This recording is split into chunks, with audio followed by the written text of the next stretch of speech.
Vice ganda car accident, ano talaga ang nangyari? Tara at ating alamin, na aksidente sa kalsada ang kapamilya star at narito ang detalye ng kwento mula sa komedyante. Naisip ng It's Showtime mainstay na si Vice Ganda ang isang banggaan na nangyari noong linggo, pasado hating gabi. Nagsalita siya tungkol sa insidente sa isang eksklusibong panayam at sa kanyang pananaw, ito ang totoong nangyari. Sa isang eksklusibong panayam, ibinahagi ng kapamilya star na si Vice Ganda ang mga detalye tungkol sa aksidente at nagpahayag na magsampa ng kaso para sa mga dahilan ng pananagutan. Maiiwasan ang mga aksidente sa kalsada kung alam lang ng lahat ng driver kung paano magmaneho ng ligtas.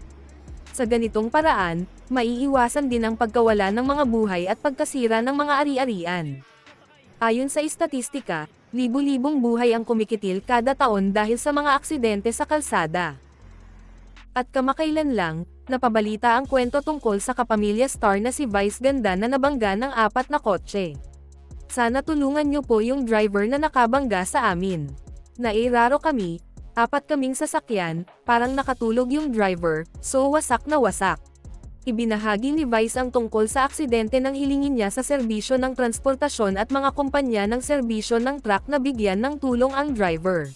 At sa eksklusibong panayam kay MJ Felipe, detalyado niyang ikinwento ang kwento. Ayon sa kanya, nangyari ito sa Katipunan at papunta na siya sa BGC. Kakalabas pa lang nila ng subdivision nila nang biglang, may narinig siyang malakas na kalabog mula sa labas ng sasakyan niya pero parang sa loob lang nangyari kasi sobrang lakas talaga.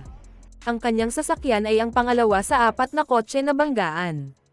That time, nasa loob siya ng kanyang Cadillac Escalade at nakaramdam siya ng kaunting impact. Ang dinanas niya ay ang malakas na ingay na parang may sumabog at paglabas niya ay nakita niya kung paano naapektuhan ng banggaan ang kanyang sasakyan. Malubhang nawasak ito at para magkaroon ng ganoong epekto ay indikasyon na kung gaano katindi ang pagbagsak. Sobrang tigas nun. Sabi nila sa sobrang tigas ng kotse mo na nawasak yung likod, ibig sabihin sobrang lakas ng bangga niya.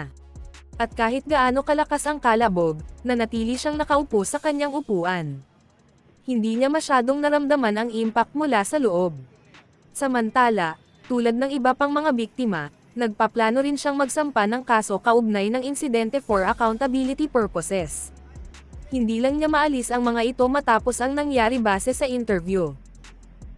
Ngunit nananatili ang kanyang pagsusumamo.